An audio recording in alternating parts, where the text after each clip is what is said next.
Bonjour à toutes et bonjour à tous. Évidemment, bien, merci d'être là.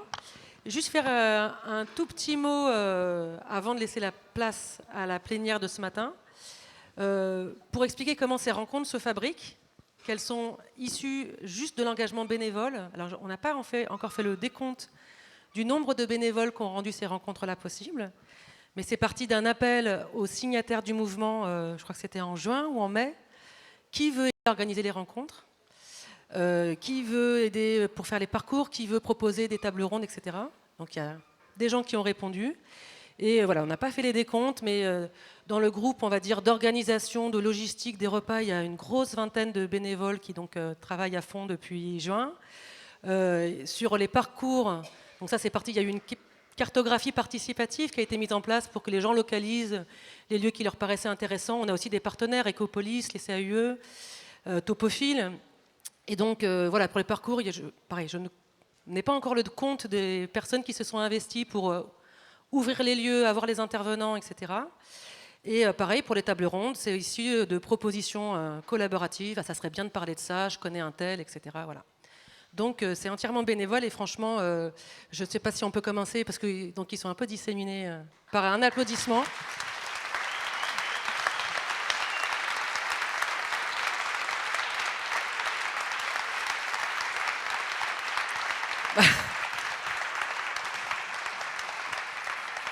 Voilà, et c'est le fonctionnement du mouvement de la frugalité, hein. C'est pas du top-down, c'est très horizontal, donc bienvenue à tous. Et après, donc juste 2 mots sur le programme, et à toutes. Juste 2 mots sur le programme d'aujourd'hui. Donc là, il y a la plénière, après il y a le banquet qui est déjà en place.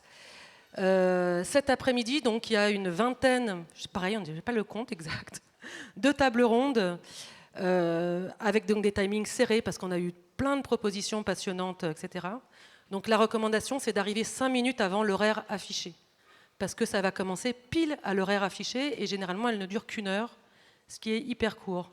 Mais on a voulu qu'il y ait du temps, qu'il y ait environ une demi-heure de battement entre chaque proposition, parce que l'enjeu des rencontres, c'est surtout faire du réseau, vous rencontrer. Voilà, donc on n'a pas voulu trop blinder, même s'il y a beaucoup de propositions.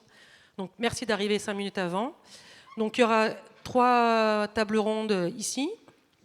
Dans la petite salle qui est là, ce sont 3 ateliers plus intimistes. Il y aura comment désobéir, des trucs comme ça. Comment être fonctionnaire et faire passer des projets frugaux.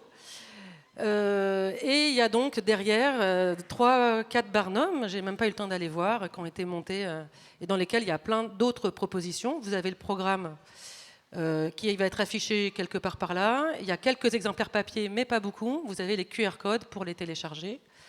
Et voilà. Et donc parmi ces barnums, il y a un grand chapiteau en bambou qu'on a appelé la permanence du nouveau BTP, bois, terre, paille et compagnie, réemploi et biodiversité, et des techniques non courantes et des autres possibles. On s'est pris la tête sur les mots.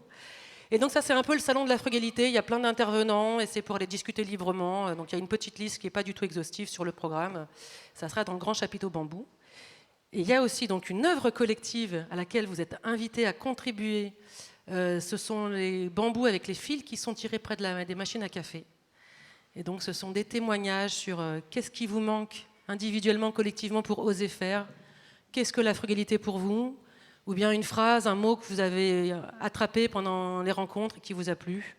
Ou un conseil aussi, une proposition. Voilà. Et ça servira donc pour la grande fête de ce soir qui est organisée donc pas du tout par le mouvement de la frugalité mais par nos amis topophiles pour fêter un beau crépuscule. Voilà. Est-ce que j'ai dit presque tout? Les verres, voilà, il y a des détails comme ça qu'on oublie. Gardez vos verres. Gardez vos verres toute la journée si possible parce qu'on n'en aura pas assez. Donc effectivement, il y a beaucoup d'inscrits. On a dû clore les inscriptions avant-hier parce que la jauge de cette salle est limitée. Et voilà. J'ai tout dit ou pas? Oui, Ben, à propos des inscriptions, ceux qui sont arrivés par l'arrière, ou l'avant, comme on veut, bref, doivent se présenter à l'accueil pour qu'on puisse noter son arrivée. C'est parti. Bonjour à toutes, bonjour à tous.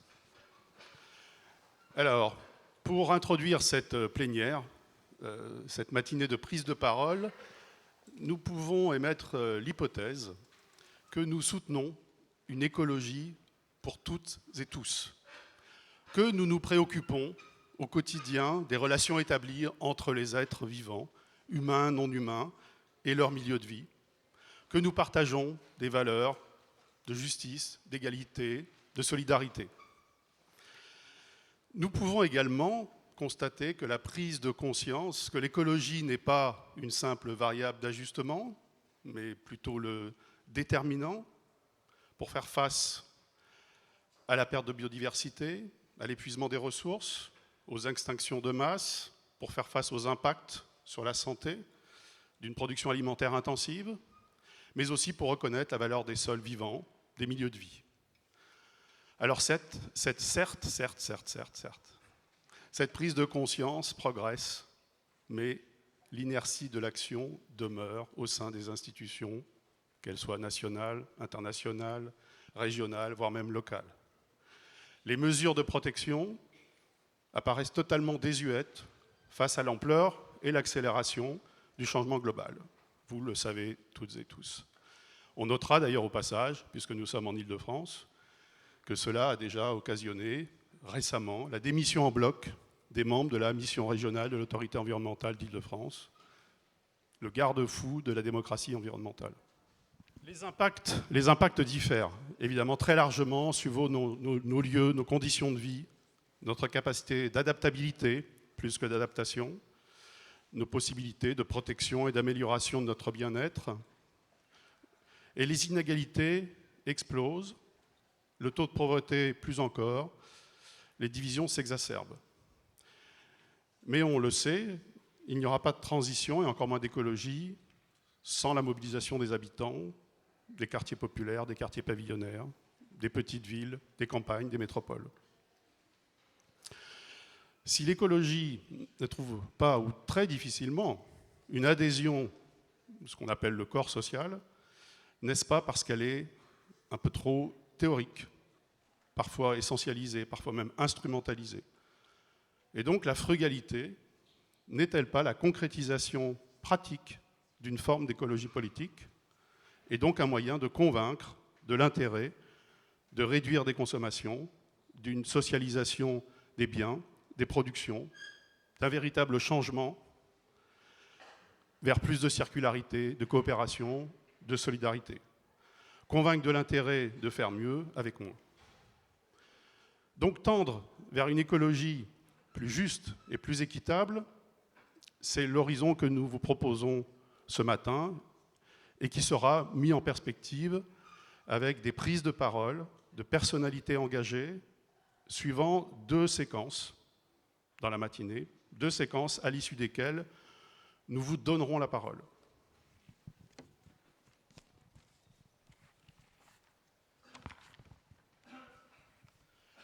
Alors, pour amorcer cette séance de chaises en rond, ou en demi-rond, ouvrons la réflexion sur ce qu'on pourrait qualifier d'une éthique de la frugalité au prisme de l'écologie, avec Philippe Madec.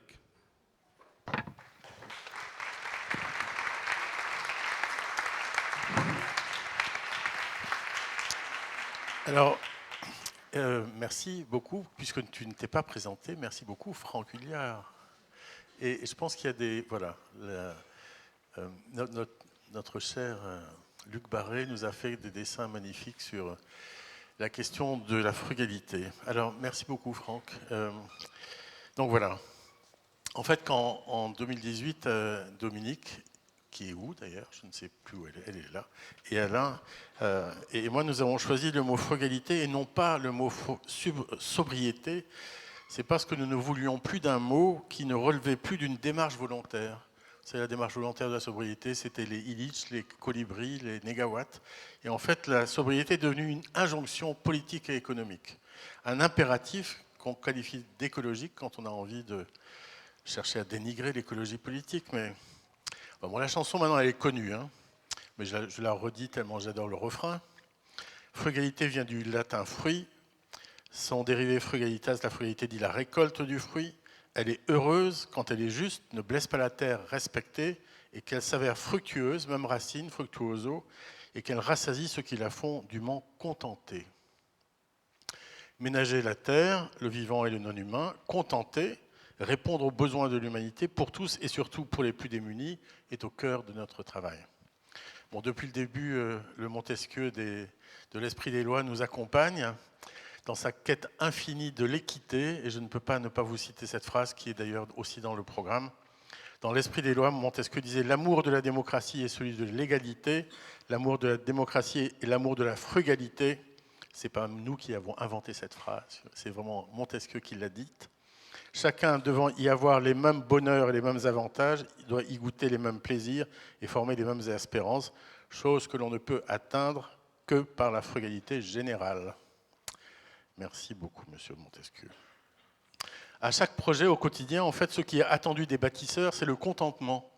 Jamais personne vient nous voir pour faire une demande de malheur.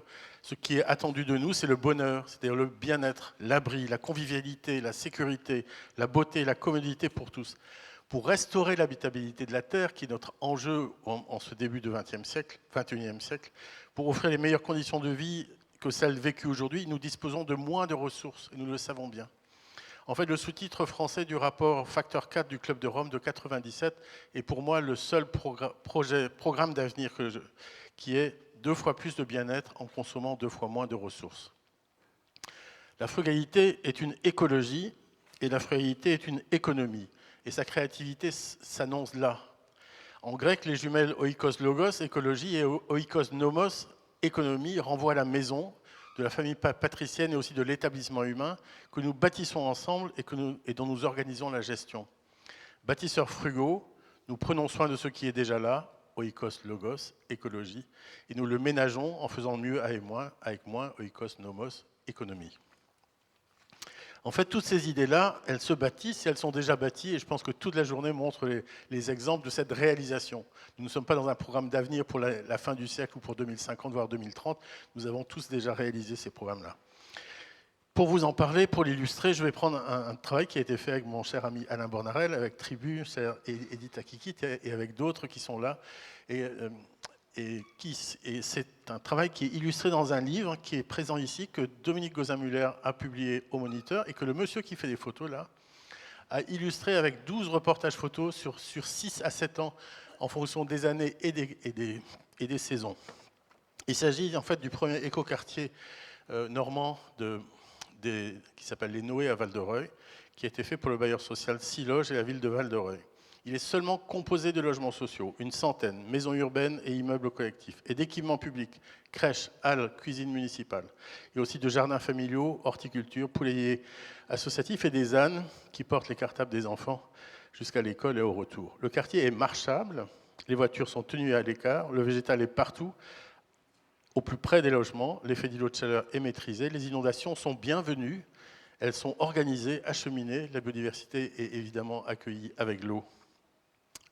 Le quartier, tous les logements en accession et location sociale sont passifs. 15 kWh par mètre carré par an pour le chauffage, mais ça vous le connaissez. Et l'eau chaude pour le chauffage est produite par une chaufferie urbaine utilisant le bois de la forêt normande d'à côté.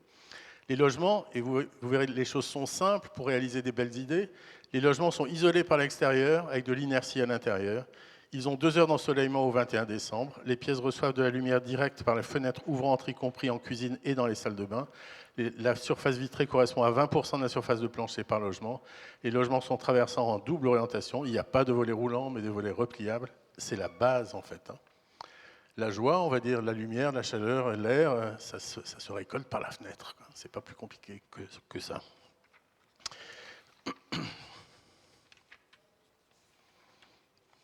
Les familles qui sont venues habiter ce quartier ne sont pas venues là pour l'écologie.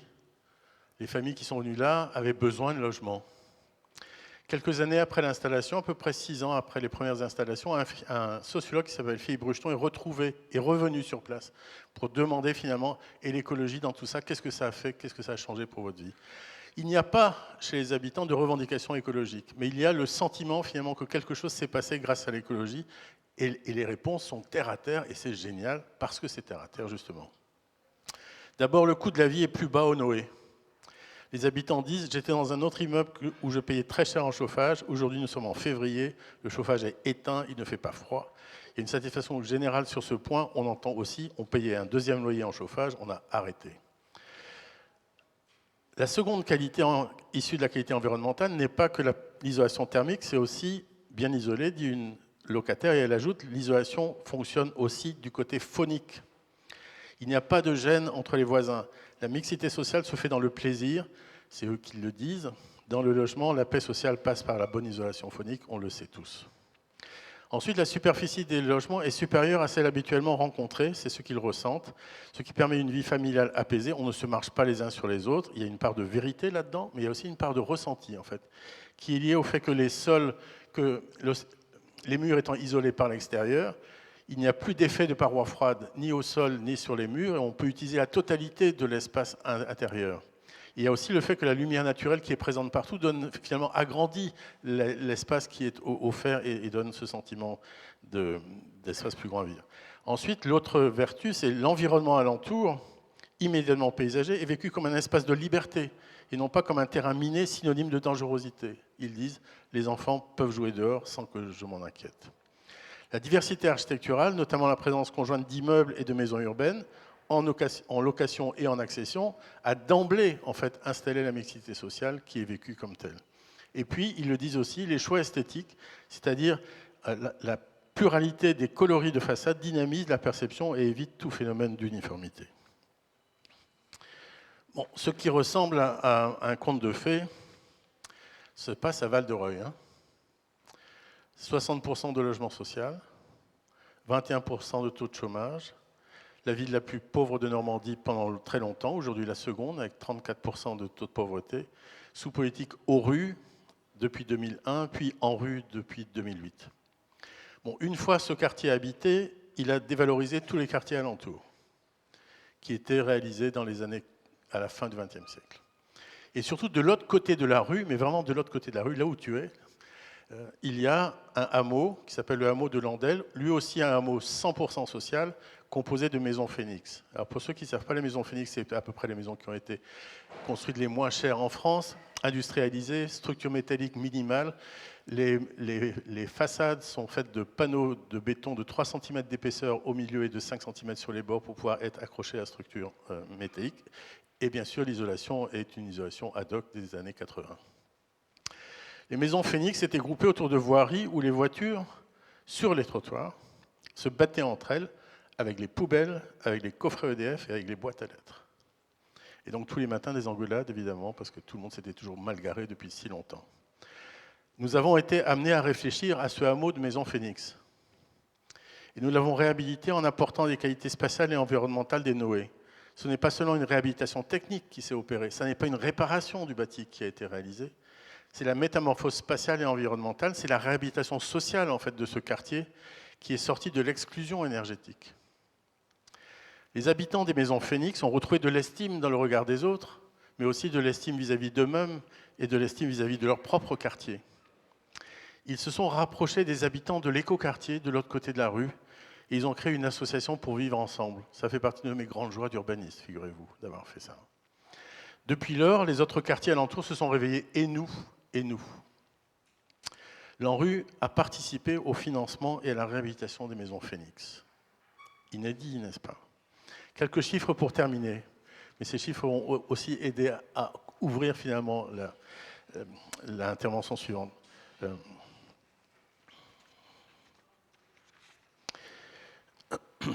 Pour la réalisation des Noé, donc 100 logements conçus en 8 ans, environ 170 000 € par logement. Pour la réhabilitation des maisons Phoenix, 100 logements anciens, conçus et réhabilités en environ 5 ans, 7 ans à cause du Covid, mais 5 ans véritablement, pour 43 000 € par logement. Donc il ne faut pas nous dire que la réhabilitation est plus lente, coûte plus cher, etc. etc. Juste ce petit propos sur l'écologie. En fait, Philippe Brucheton constate que dans ce quartier, la performance ne se mesure pas seulement en euros et en kilowatts, mais en qualité de vie. En fait, il ajoute le fait qu'on peut considérer que ce projet se regarde du point de vue de la performance extra-financière. Ce qui est privilégié ici, de manière volontariste, c'est la qualité du logement et sa capacité à engendrer la qualité de vie familiale et collective pour les habitants. Il dit, il résulte le sentiment d'une écologie douce, adaptative, d'une écologie spontanée, en fait, qui revient tout simplement et tout naturellement à un style de vie. Le poulailler associatif, les jardins familiaux, le parc public, les chemins de halage, la présence de l'eau et des oiseaux, la place publique, l'asile aux bus et les ânes, etc. Tout finalement porte à cette idée qu'ils ont que la dimension écologique est comme une forme d'espace fait et pensé, disent-ils, pour moi, pour mon bien-être, pour ma famille.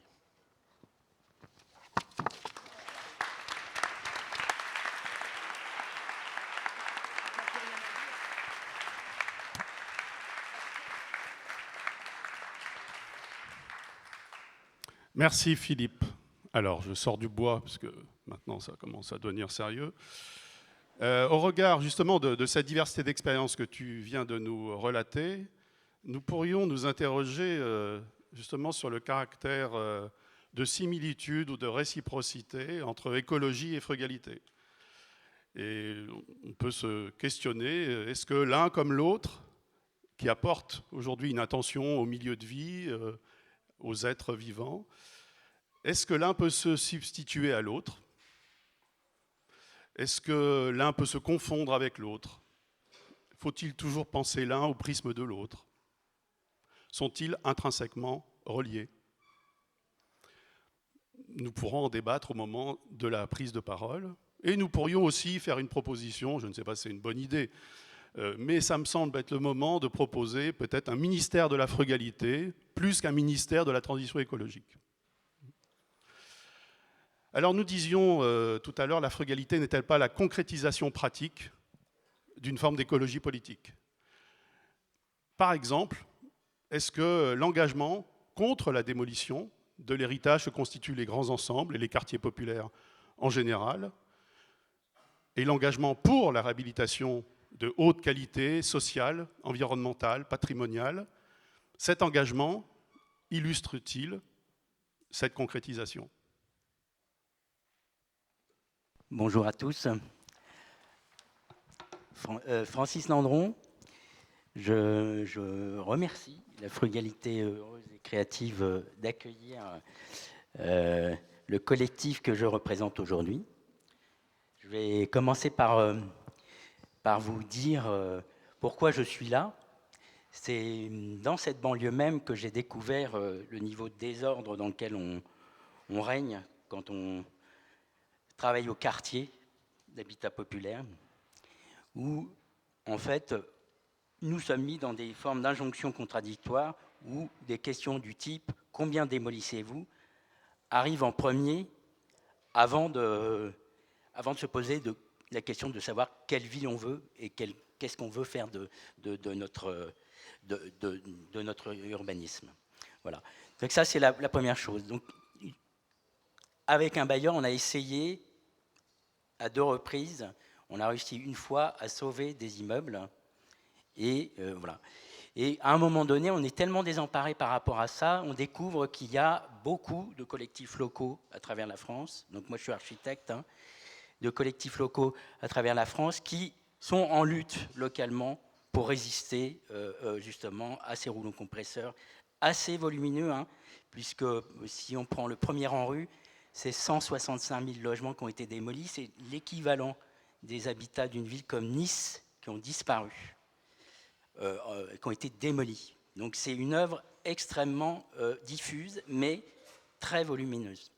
Et donc on découvre ça, et puis on découvre aussi, on est obligé, parce que comme on est mis dans cette espèce d'injonction paradoxale où on a une formation qui vous invite à prendre soin de toute chose, que c'est extrêmement précieux et que ça a été fait par main d'homme, et ben on se dit il va falloir trouver pourquoi on est dans cette situation-là. Donc je vais essayer de vous raconter un petit peu pourquoi on est dans cette situation-là, et surtout vous raconter, pour commencer, dans quel espace du coup moi je milite, qui est un espace qui s'est auto-créé.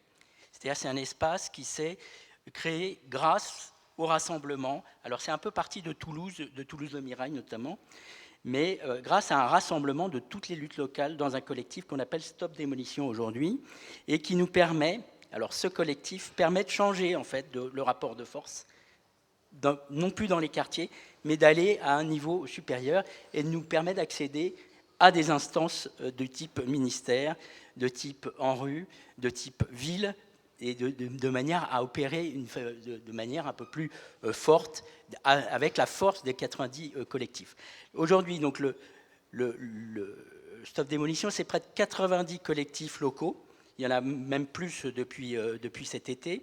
C'est beaucoup d'associations de la frugalité a signé notre appel, hein, donc on en fait partie. C'est beaucoup d'architectes, beaucoup d'urbanistes. Moi, je vous invite, il y a un petit flyer qui est déposé là-bas. Je vous invite vraiment à signer nos appels, parce que ça nous renforce, ça nous donne un peu plus de poids. Et il y a des sociologues, et j'en oublie, ah oui, il y a des collectifs de locataires, type le droit au logement, le DAL, la CNL, Appui, Passons-nous. Voilà. Donc tout ça, tout ce petit monde-là fait que nous avons une cellule centrale qui nous permet d'aller notamment à l'USH, aller dans tous les organismes qui parlent du logement pour défendre cette cause-là, de cesser dans les plus brefs délais la démolition de ces immeubles viables encore aujourd'hui. Alors pourquoi nous, on considère que c'est contre-historique et que c'est dangereux pour notre société, ce qui est à l'œuvre aujourd'hui? Et pourquoi on pense que c'est urgent? Parce que les valeurs qui sont encore à l'œuvre aujourd'hui, c'est près de 110 000 logements sur tout le territoire français. C'est-à-dire qu'on continue presque dans les mêmes proportions que le premier ANRU qui s'était déroulé de 2003 à 2015. Donc on est sur des volumes qui ne sont pas du tout frugaux. Voilà. Il faut savoir qu'aujourd'hui, alors moi, ça c'est une chose moi, que je trouve aussi extrêmement par rapport à ce que disait justement Philippe tout à l'heure, c'est-à-dire que ces quartiers-là ont été construits dans la même dimension de joie dont parlait Philippe là. C'est-à-dire qu'à l'époque, il y avait énormément d'enthousiasme à construire ces quartiers, il y avait des très très belles intentions, et souvent c'était des villes vertes, c'était des villes qui avaient déjà des préceptes de ce que l'on pousse ici. Et donc pour moi, c'est déjà une œuvre collective extrêmement puissante que l'on est progressivement en train de démolir. Et donc rien que pour ça, il y a quelque chose qui est contre-historique, c'est-à-dire qu'en plus de ça, on peut considérer que ces constructions-là, qui étaient faites dans une forme d'hubris, on pensait que le monde était infini, qu'on avait tous les moyens à l'époque, et ben eux ont contribué au dépassement des limites planétaires. Je vous rappelle qu'aujourd'hui, cette semaine, on a dépassé la 7e limite planétaire. C'est toutes ces œuvres précédentes qui nous ont entraîné aujourd'hui la situation d'aujourd'hui. Donc c'est pour ça que pour nous, au sein du collectif Stop Démolition, aujourd'hui c'est même plus précieux ces bâtiments, c'est inestimable. Pourquoi? Parce que d'une part, on est dans une crise du logement absolument aiguë. En 10 ans, tout a extrêmement progressé. Donc, détruire des immeubles de logement viables qui permettent de loger les plus démunis, c'est priver les 4,3 millions de personnes qui sont mal logées d'un logement digne. C'est priver les 2 700 000 personnes qui attendent un logement social. C'est priver 350 000 personnes à la rue, dont 3 000 enfants. Et ça, rien que de ce fait-là, c'est inacceptable. Ensuite, socialement, c'est inacceptable aussi parce que ça brise des vies. Les gens qui sont délogés, ça brise leur vie, littéralement. Il y a des gens qui développent des maladies à la suite de ces délogements brutaux et systématiques. Donc ça, c'est une des choses. Et de même, les quartiers, ça brise des tissus sociaux, des relations sociales et ainsi de suite. Donc ça, c'est aussi une des raisons pour lesquelles ça n'a pas de sens aujourd'hui, où on doit faire corps, où les choses se délitent, où la société s'éclate. Il y a quelque chose où il faut arrêter de brutaliser ces quartiers populaires. Voilà.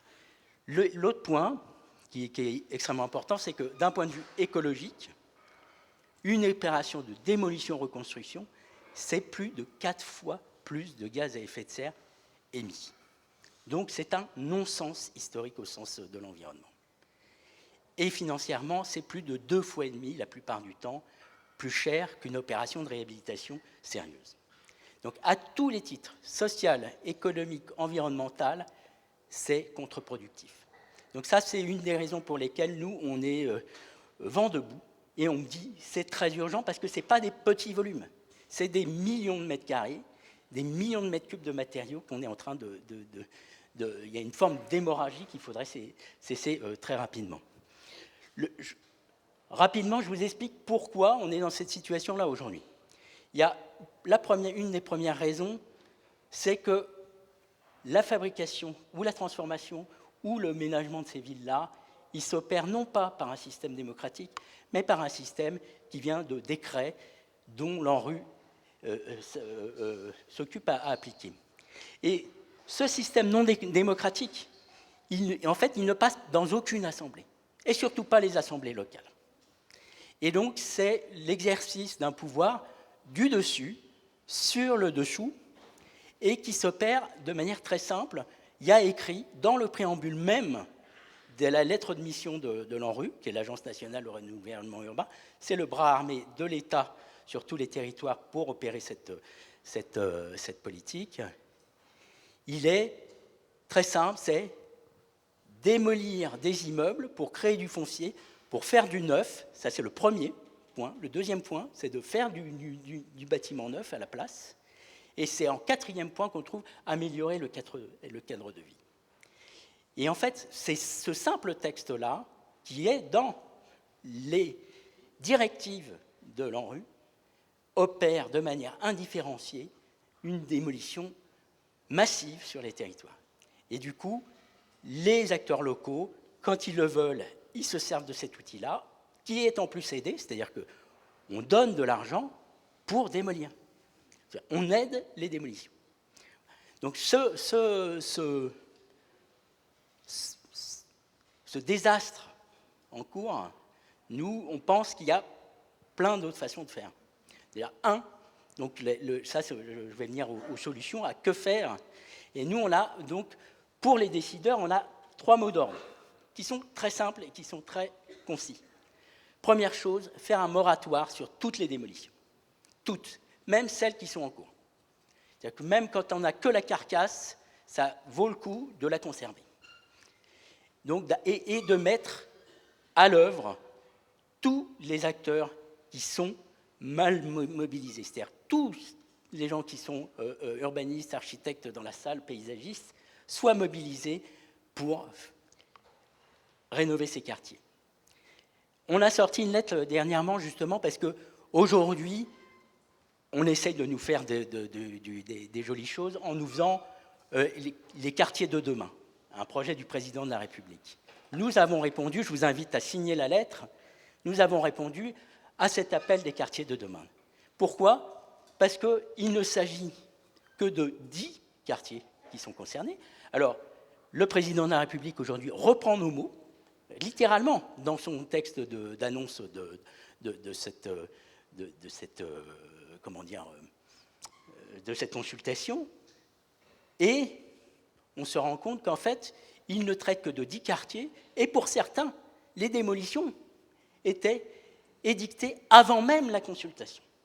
C'est-à-dire que c'était même pas, c'était conditionné quasiment par des démolitions avant même de faire un programme d'amélioration des quartiers populaires. Donc ce simple fait-là est déjà problématique, et le fait est aussi qu'aujourd'hui, ce qui est en souffrance, c'est plus de 450 quartiers. Ce n'est pas 10. C'est une façon de temporiser sur cette question-là qui est inacceptable.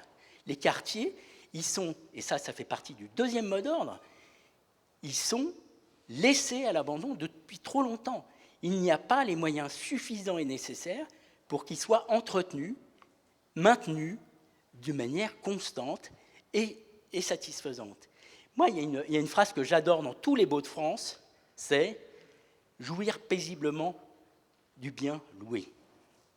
Eh bien, il y a une réciprocité dans cette phrase. Ce n'est pas que le locataire, c'est aussi celui qui loue, qui doit donner la paisibilité aux locataires. Et notamment, dans les quartiers populaires, dans les quartiers d'habitat populaire, la plupart du temps, la puissance publique est défaillante. et elle laisse des ascenseurs hors marche, des humidités insupportables, et ainsi de suite. Et toutes ces personnes payent leur loyer. Et ça, rien que de ce fait-là, c'est la première chose qu'il faudrait mettre en ordre, c'est d'offrir à ces quartiers un niveau de décence initial à rétablir. Donc ça, c'est le deuxième mot d'ordre. D'accord. Le troisième mot d'ordre, du coup, je suis un peu perdu.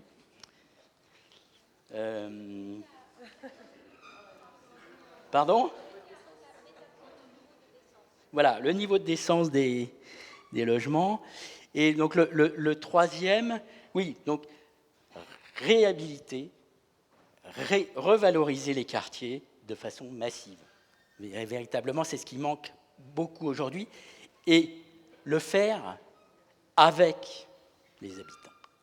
Ça, c'est une des choses qu'on va essayer de discuter cet après-midi avec des acteurs, des collectifs locaux, justement en lutte, qui ont trouvé des modes pour rentrer en rapport de force avec les autorités et même des méthodes pour pouvoir se saisir des sujets qui les concernent.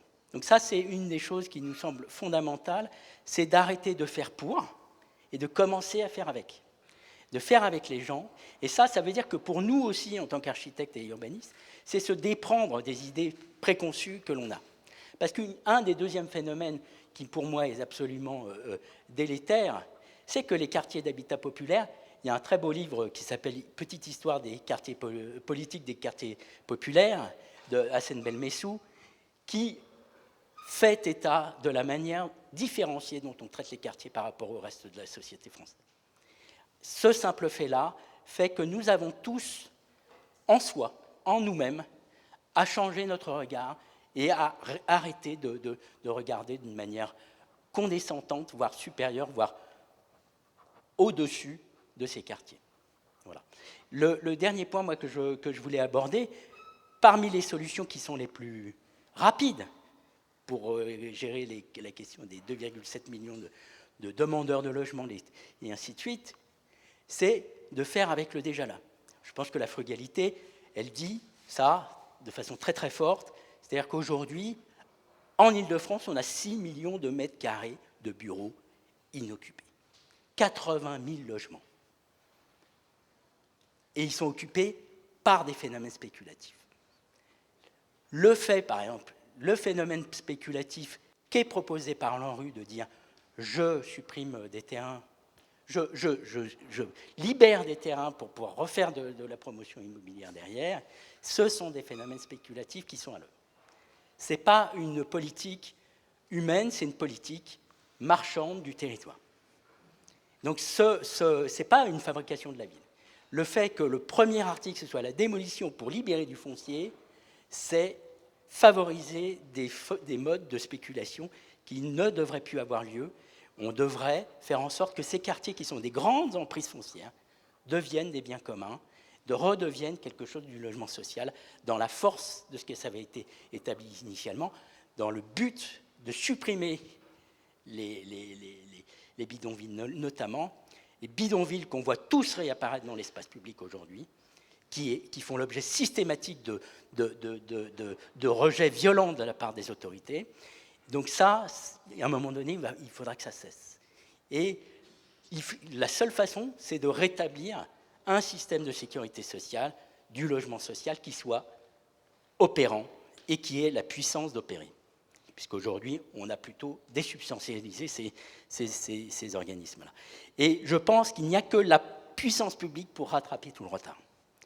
Non seulement le retard, mais l'abîme dans lequel on est par rapport au nombre de personnes qui, jour après jour, tombent dans nos sociétés. Donc, c'est ce on va essayer de proposer des solutions cet après-midi, mais je pense qu'une des premières solutions, c'est ces 6 millions de mètres carrés, c'est potentiellement la réquisition des immeubles vides, parce que plus vous circulez en Île-de-France, plus vous vous rendez compte qu'il y a énormément de bâtiments qui ne sont pas utilisés. Et avant de parler de réemploi, employons déjà ce que l'on a sous la main pour travailler. Je vous remercie de votre attention.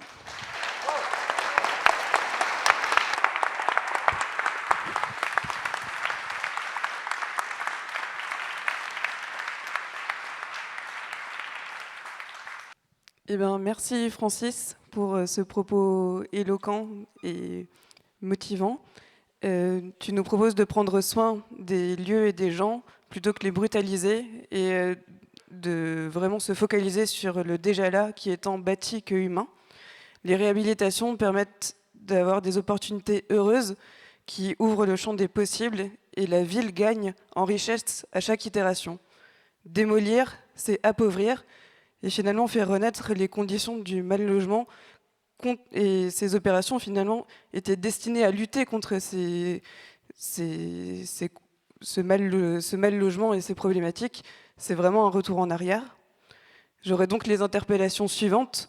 Comment créer les conditions du débat démocratique et ne pas que ces problématiques de démolition soient simplement discutées en huis clos? Et finalement, quelles sont les conditions pour enrayer cette logique capitaliste qui pousse à la démolition avec cette machine bien huilée de démolition puis de reconstruction qui est encouragée par des lobbies du BTP? Et donc la frugalité pose la question de ne plus construire, que nos besoins ne passent pas forcément par la construction neuve, et impose aussi de ne plus démolir.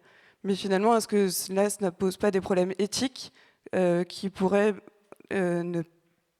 empêcher de répondre à la crise du logement, qui est finalement un enjeu majeur aujourd'hui? Merci Élise. Donc moi je suis Marion Perret-Blois, je suis urbaniste et écologue. Et à chaque fois je rajoute et pas schizophrène. Et donc voilà, ouais, je reprends, merci. Et donc en effet, ce qui me paraît fondamental, c'est de cesser d'opposer les luttes écologiques et les luttes sociales. Et donc, comme tu le disais, Élise, quand le mouvement de la frugalité appelle à se poser la question du faut-il encore construire, c'est-à-dire est-ce que la réponse à tous nos besoins passe nécessairement par la construction d'un bâtiment neuf? Est-ce que ça veut dire qu'on est tous des nantis écolos bobos qui n'en avons rien à carrer de la crise du logement? Donc, pas vraiment, mais effectivement, il nous paraît important de souligner que la crise du logement, elle n'est pas que quantitative. Il y a un besoin quantitatif, mais c'est de loin le plus important. C'est pas du tout le plus important. Il y a des paramètres économiques qui sont effectivement à mettre en avant et dont il faut nous saisir collectivement. On continue effectivement à justifier le bétonnage des terres par la crise du logement. Or, s'il suffisait de construire, ça ferait longtemps qu'on aurait dû voir diminuer cette crise du logement. Or, ça ne fait qu'empirer. Et donc, aller interroger les paramètres économiques, les paramètres sociaux et les paramètres politiques de cette crise. Effectivement, la crise du logement elle est d'abord liée à une déterritorialisation des emplois qui nous amène à tous nous concentrer dans des métropoles qui sont déjà saturées, où les prix montent. Et puis elle est liée au prix d'accès du logement, effectivement, qui sont devenus inabordables, à la fois tant en location et même encore plus évidemment en accession. Or, ce dont on va parler dans une des tables rondes de cet après-midi, c'est qu'il ne suffit pas de construire pour faire baisser ces prix du logement. Et voilà, donc un chercheur qui nous expliquera que le choc de l'offre ne fait pas baisser le prix du logement, voire même parfois au contraire, à cause de ces mécanismes de spéculation que vous avez commencé à souligner. Et donc, voilà, si les paramètres de la crise du logement ne sont pas que quantitatifs, mais sont principalement économiques, voire sociaux, c'est des questions de partage, et donc en fait politiques, c'est peut-être plutôt ces paramètres-là qu'il faut essayer d'interroger au lieu d'opposer la crise du logement et la crise écologique. Et effectivement, c'est pour ça que cet après-midi, on va essayer d'interroger les modèles de production de logements qui sortent les logements de la spéculation. Donc ces modèles non spéculatifs qui encadrent en fait les prix de revente des logements. Donc là, je vais aller très vite, on en parlera un peu plus en détail cet après-midi. Il y a plusieurs modèles qui existent en France. Alors déjà, le logement social, effectivement, qui est quand même la base, mais les OFS, le BRS et les coopératives d'habitat qui sont un peu moins connus. Mais je ne vais pas rentrer dans les détails ici. Juste rappeler, effectivement, il y a quand même plusieurs mécanismes qui sont en œuvre. Déjà, ils sont portés par des organismes non lucratifs, ou en tout cas à lucrativité limitée. C'est-à-dire qu'on reconnaît pleinement que le logement n'est pas un produit, et n'est pas un produit lucratif. Ensuite, effectivement, il peut y avoir des mécanismes comme l'encadrement des loyers, qui a un effet retour sur les revenus qu'on peut tirer de l'immobilier et donc les prix de l'immobilier. Et donc là, je signale à tous qu'il y a une pétition en ligne parce que effectivement, l'encadrement des loyers à Paris va être supprimé. Et puis, donc, autre mécanisme, effectivement, le démembrement foncier bâti, c'est-à-dire que la propriété du foncier, elle appartient à un organisme solidaire qui peut réguler donc, la propriété du bâti et donc imposer un encadrement des prix de revente. Et le dernier mécanisme, c'est l'encadrement du prix de revente des prix, c'est-à-dire qu'on n'a plus le droit de revendre son logement 3 fois plus cher après. Et donc, juste pour conclure, et donc ouvrir le débat pour cet après-midi, là, ce que je viens de dire sur cet encadrement des prix, des revenus, donc des prix de revente des logements, dont il y a encore 15 ans, on ne pouvait même pas parler sans passer pour d'affreux nostalgiques de l'URSS ou je ne sais quoi. C'est pas quelque chose de scandaleux. Le droit de propriété n'a jamais été absolu. On n'a pas le droit de construire 25 étages sur toute sa parcelle. Des fois, on n'a même pas le choix des couleurs des volets. Donc, il n'y a aucune raison pour qu'on soit autorisé à revendre son logement 3 fois le prix parce qu'il y a un métro qui arrive, etc. Donc là, effectivement, on est typiquement aujourd'hui dans un écoquartier où cette question de la spéculation immobilière, de la gentrification que ça a amené, voilà, doit nous interroger sur des mécanismes profonds, quoi. Il ne s'agit pas non plus forcément de remettre en question la propriété. Il s'agit donc juste de la réguler. Et il s'agit surtout effectivement de sortir de l'opposition locataire ou propriétaire. Ce que nous montrent tous ces nouveaux modèles, c'est qu'il y a plein de nuances entre propriétaires et locataires et qu'on peut réinventer des statuts qui à la fois protègent la sécurité du logement, qui est donnée par la propriété, mais régulent les abus donc, du fructus, du droit de la propriété, et permettent aussi de protéger donc, un droit au logement abordable pour tous et toutes, quoi. Voilà. Et donc, je repasse la parole.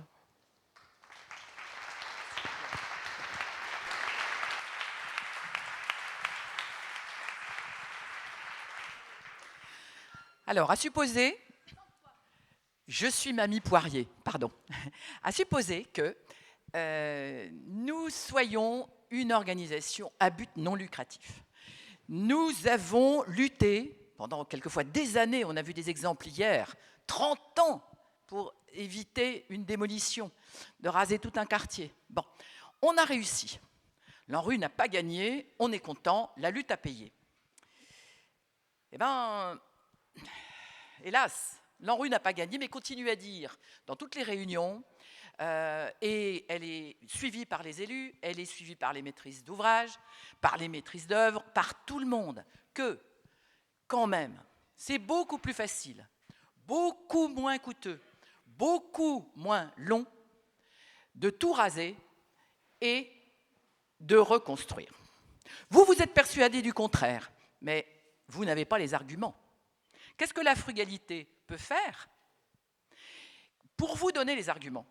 Moi, j'étais la semaine dernière en réunion avec des gens qui m'ont répété ça ad libitum. Hein. Mais attendez, vous nous cassez les pieds avec vos bricolages, là. Hein. On ne bricole pas le logement.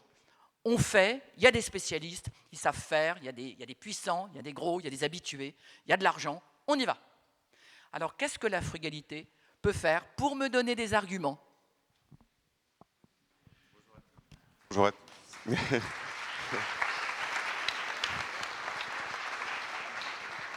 Je suis Julien Cordevet, je suis ingénieur en qualité environnementale du bâti et j'essaie de prouver que ce n'est pas schizophrène, qualité environnementale du bâti.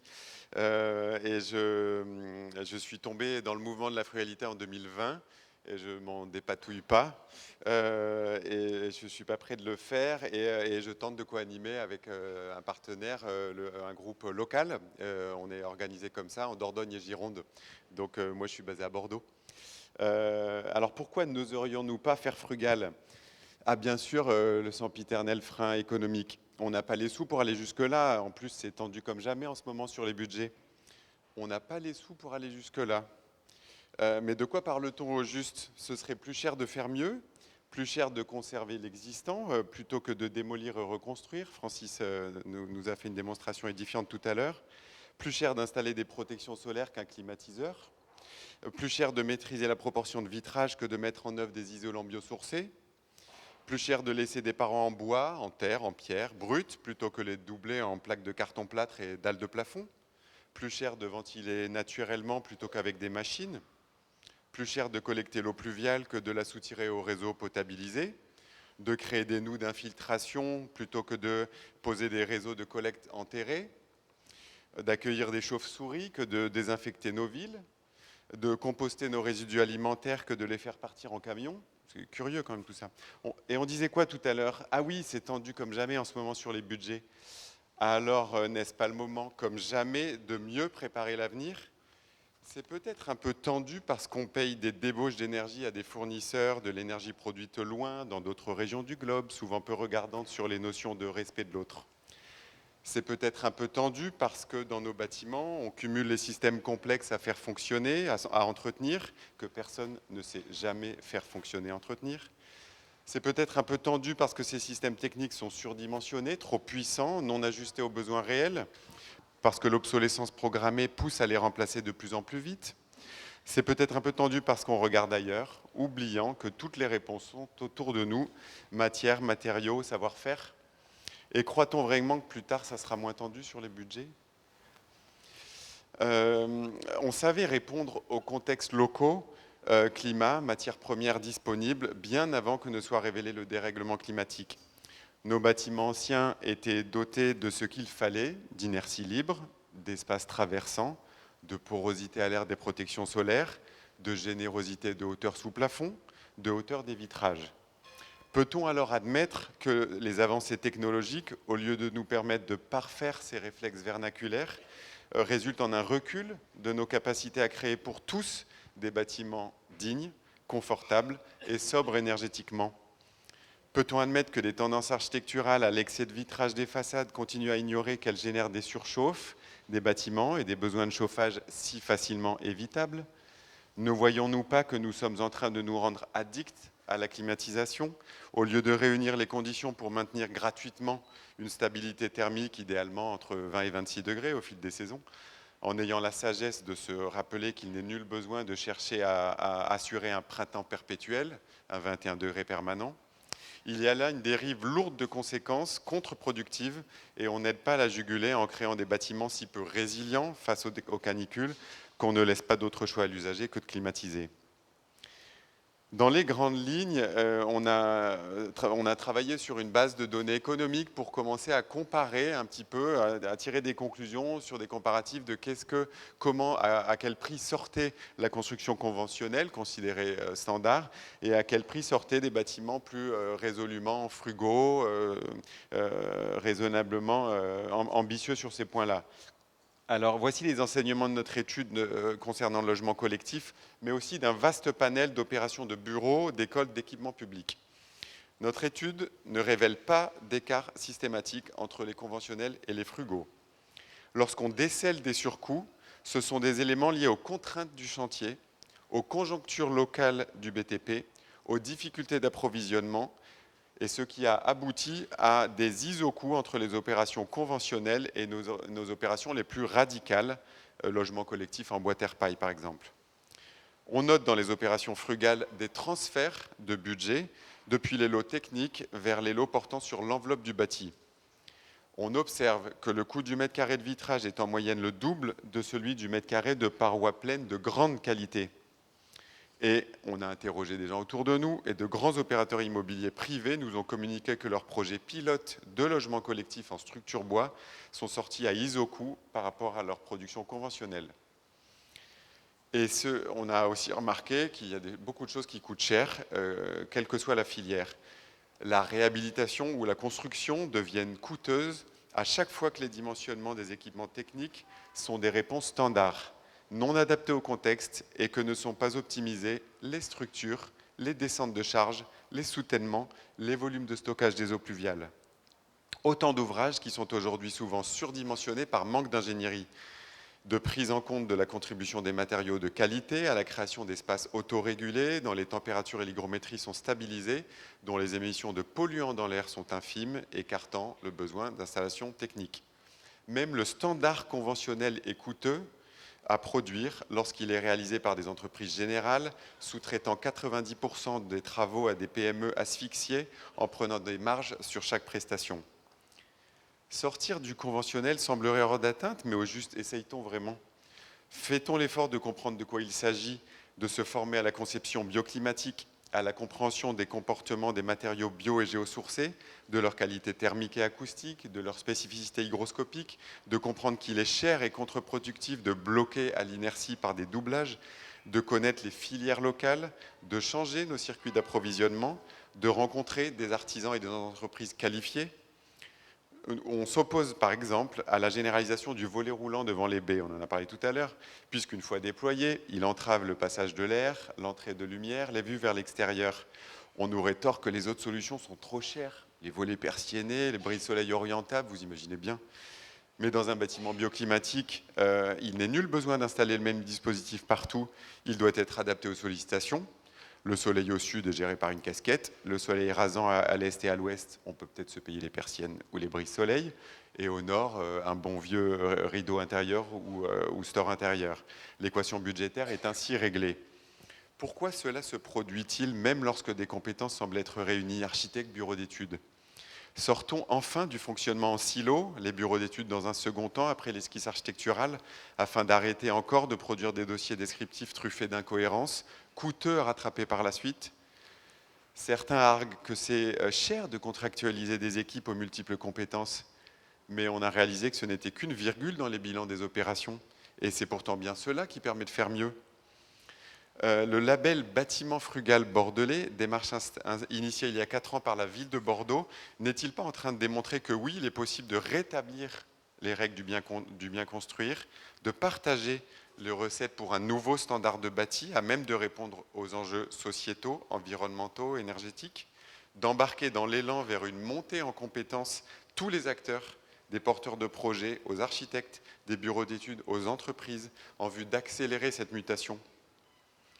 Et si l'on prenait le temps de la réflexion, si l'on permettait à la matière grise de façonner les solutions frugales de manière contextualisée, permettant de résoudre l'équation budget-qualité, propre à chaque opération, un climat, un site, à ses atouts et ses contraintes.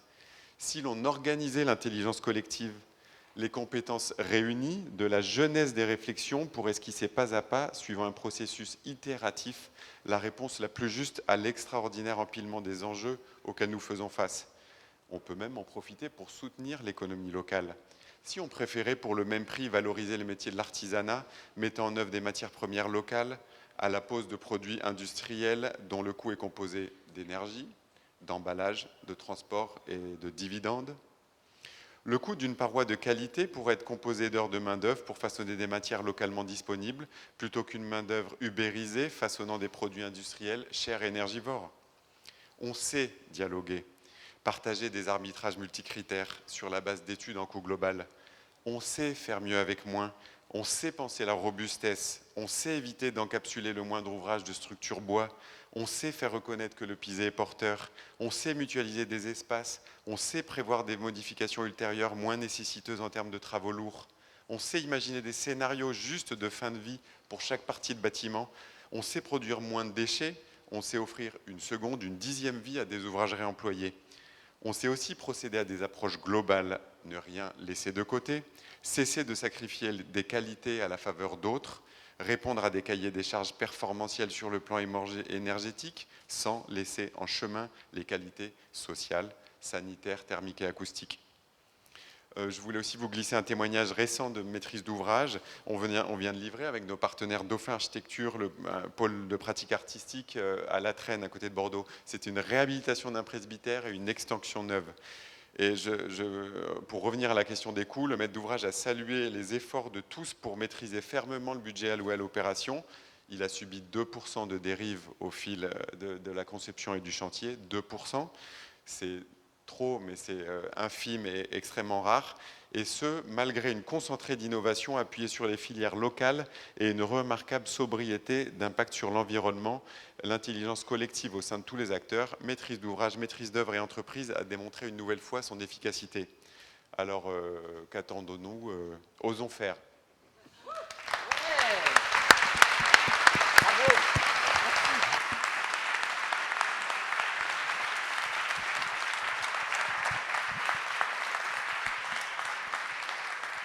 Eh ben, Merci Julien. Au cours de ces 4 premières interventions, il s'agissait d'écouter ceux qui osent faire frugal à contre-courant des injonctions économiques pour tenter de faire éclore des systèmes aux performances extra-financières. Et l'enjeu, c'est aussi d'avoir les indicateurs pour mesurer ces performances extra-financières, qui assurent des conditions d'un contentement individuel dans un écosystème soutenable. Et la question qu'on peut se poser, c'est que fait l'écologie à des personnes qui ne l'ont pas demandé, et comment est-ce qu'on fait mieux avec moins, mais en ayant aussi des réflexions qui soient fines pour permettre de faire ce mieux avec moins de matière. Habiter, c'est un droit fondamental, on l'a vu lors des premières interventions. Aujourd'hui, en France, il y a 350 000 personnes qui sont sans logement et 11,2 millions de personnes qui sont en situation de pauvreté monétaire. Alors, on sait faire, il y a des gens qui font, et il faut maintenant répliquer toutes les solutions qui nous ont été présentées pour le globaliser. Donc, je vous invite à prendre le micro et à interpeller les intervenants qui se sont succédés dans cette première séquence. Levez la main et on vous passe le micro. Je commence, mais c'est juste pour être une grande gueule pour eux. Le premier, c'est toujours difficile, je le fais. Ça n'a aucun intérêt ce que je vais dire, et comme ça, préparez-vous à parler, d'accord? Alors, moi, je voudrais rebondir sur qui je suis. Oh, si je le savais. Waouh. Elle est dure, ta première question, Philippe. Pardon, Laurent Boiteux. Laurent Boiteux, voilà. Un être humain parmi tant d'autres. Bonjour à tout le monde.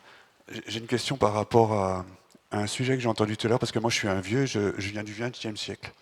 Du temps, on n'était pas obligé de dire qu'il fallait de la bienveillance.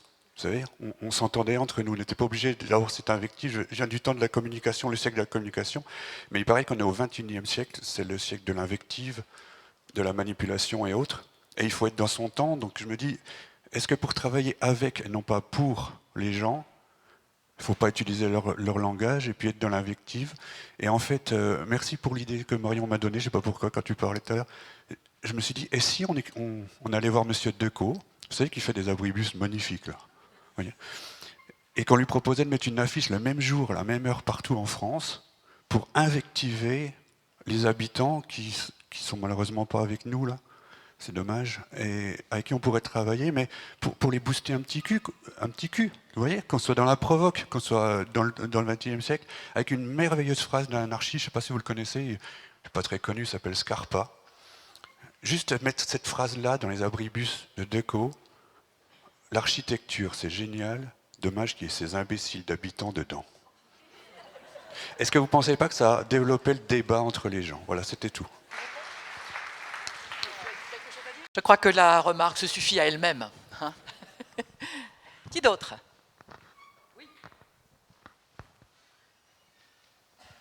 Oui, bonjour, je suis architecte également.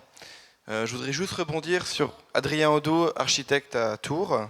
Et voilà, je suis aussi au mouvement de la frugalité en Touraine. Et je voudrais juste rebondir sur le dernier intervenant, sur la conception des projets en équipe, ce qui est pour moi quelque chose de fondamental aussi et merveilleux. Il y a quelque chose que je voudrais appuyer, c'est sur le temps d'étude.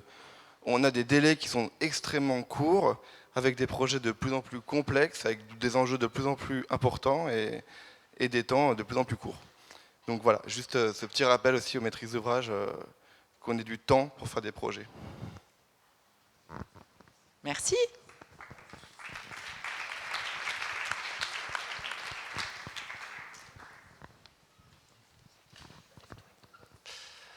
Bonjour à toutes et tous. Alors moi je vais parler je suis architecte aussi, mais j'exerce plus la maîtrise d'œuvre depuis 7 ans puisque maintenant je suis élu local, donc j'ai pas le droit de prendre la parole à ce titre-là puisqu'on est en réserve électorale. Mais je suis aussi maître d'ouvrage et je bosse pour un bailleur social, un grand bailleur social de la Seine-Saint-Denis, en charge de la réhabilitation. Et c'est un choix que j'ai fait il y a 7 ans de partir sur la question de la maîtrise d'ouvrage public, social et en réhabilitation, ce qui n'était pas mon cœur de métier à l'origine. Et je pense qu'il faut aussi garder en tête, moi je partage 90% de tout ce qui a été dit sur la façon de faire, mais il faut aussi comprendre les mécanismes de décision, les questions de l'ANRU. On est dans une période où on s'approche des élections municipales. Aucun projet ANRU n'est pas validé par l'Assemblée délibérante locale. Donc c'est vos maires qui valide ces projets, qui valide ces démolitions. Et donc, c'est les premiers maillons qu'il faut arriver à convaincre de la question de la non-démolition. Et donc, dans le cadre du débat des municipales qui va s'ouvrir, c'est quand même un enjeu majeur, me semble-t-il, pour pouvoir interpeller et faire avancer cette question-là. Merci. Alors, on a juste une petite réponse à faire à la frugalité. Mamie, vous avez vu? Oui. Du coup, je vais vous répondre parce que tout à l'heure, j'ai oublié de dire quelque chose. Dans les quelques attributions que s'est donné le collectif Stop Démolition, c'est notamment d'aller voir les instances politiques, toutes les instances politiques, pour leur dire l'urgence de ce que je disais tout à l'heure. Et donc, pour inviter les partis politiques à prendre position sur ce sujet, certains partis sont très, très clairement pour ce moratoire, ont compris qu'on était dans un niveau de contre-historique important. Et il est important aussi que si ça se discute dans l'espace, notamment des prochaines municipales, le logement, c'est un des sujets principaux. Et donc là aussi, je vous invite à prendre le petit fascicule que je vous ai montré tout à l'heure. Il y a quelques argumentaires, quelques éléments qui outillent les gens pour... y compris les élus locaux, pour pouvoir se saisir de cette question-là et avoir de quoi se mobiliser par rapport à ce sujet. Voilà. Et en ce moment, par exemple, avec plusieurs députés, on est en train de faire une proposition de loi pour mettre à l'ordre du jour, on l'espère avant les municipales, une loi d'urgence pour faire cesser au sein de l'Assemblée. Comme pour l'instant, c'est plutôt très flou l'horizon politique. Voilà. Mais en tout cas, nous, on le met à l'ordre du jour de façon à ce que, durant les municipales, ça puisse être discuté dans chacune des municipalités, sachant qu'il y a beaucoup d'ambiguïté, c'est beaucoup de maires qui ont un double langage et qui se renvoient la patate avec l'ANRU pour pas prendre la responsabilité de l'œuvre de démolition en cours. Voilà. Merci Francis. Alors, la petite contribution de la frugalité qu'on voulait signaler, c'est dans la perspective des municipales, nous avons rassemblé de nombreux exemples de réhabilitation à notre sens frugal, tiré de la collection pilotée par Dominique Gozin-Muller, Architecture frugale, alors dans toutes les régions. Et ce journal des possibles est à votre disposition gratuitement. Il est sur la table de l'entrée. Vous le prenez, vous le diffusez, vous le mettez dans les mains de tous vos maires ou de tous vos candidats. Et nous allons participer à cette diffusion des principes de la frugalité. Il faut absolument que ces milliers d'exemplaires que nous avons fait tirer disparaissent dans les bonnes mains.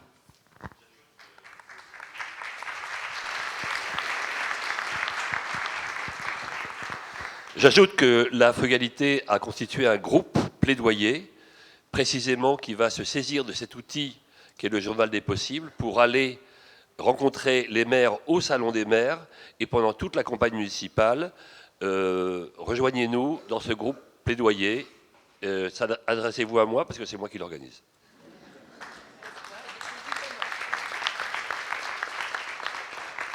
Bonjour à tous, Florine Wallin, architecte. J'avais juste une petite question pour Julien.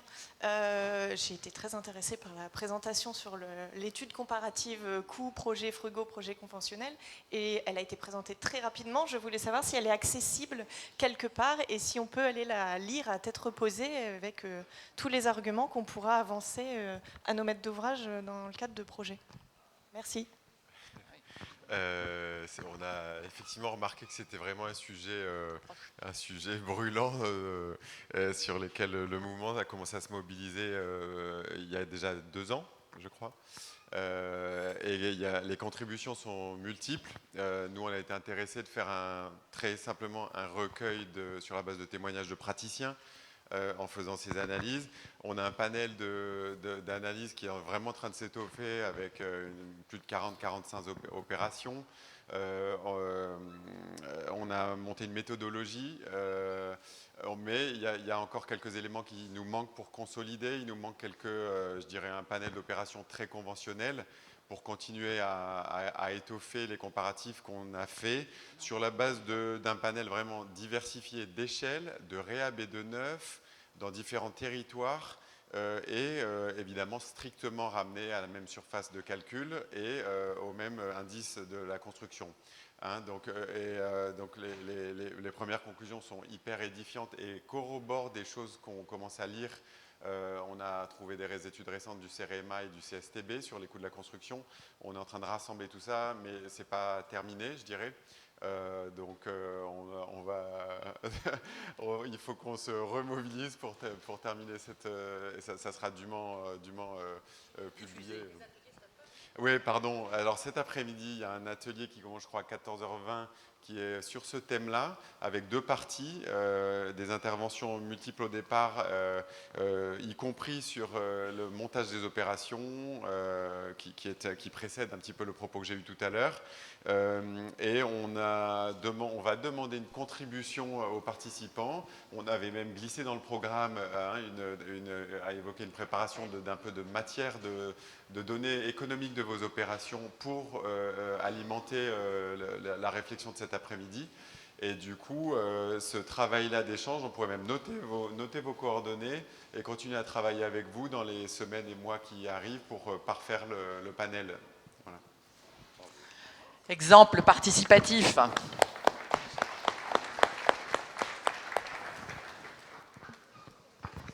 Oui, bonjour, François Brun. Donc, moi, je crée rien, je conçois rien, je fais rien, je fais que contrôler ce que font les autres. Mais bon, j'essaye d'avoir quand même quelques actions. Et bon, il y a la lutte contre des politiques engagés, mais il y a quand même la lutte contre les divers lobbies. Depuis 50 ans, j'essaye d'empêcher de mettre du polystyrène dans les appartements. J'ai fait des diagnostics après des incendies où on m'a dit que la dame, elle est décédée tout de suite sur son canapé et on voit le mur de polystyrène qui a fondu en face. Et, ou alors le lobby des géotechniciens dont j'ai aussi parlé. Voilà. Comment on fait pour lutter contre tous ces lobbies industriels ou autres?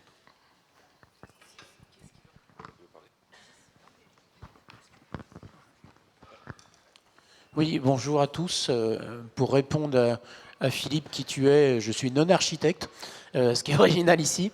Moi, il y a 2 questions qui m'interpellent. Je veux insister sur la question du temps.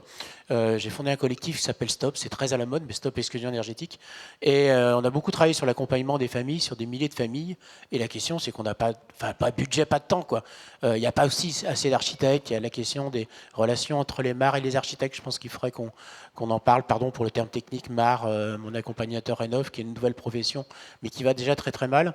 Ce que je voulais dire aussi, c'est que j'ai une obsession, c'est comment on est à l'échelle des 500 000 familles. Enfin, moi, je travaille sur les propriétaires occupants. Il y en a 500 000 en France, au seuil de pauvreté dans les passoires thermiques.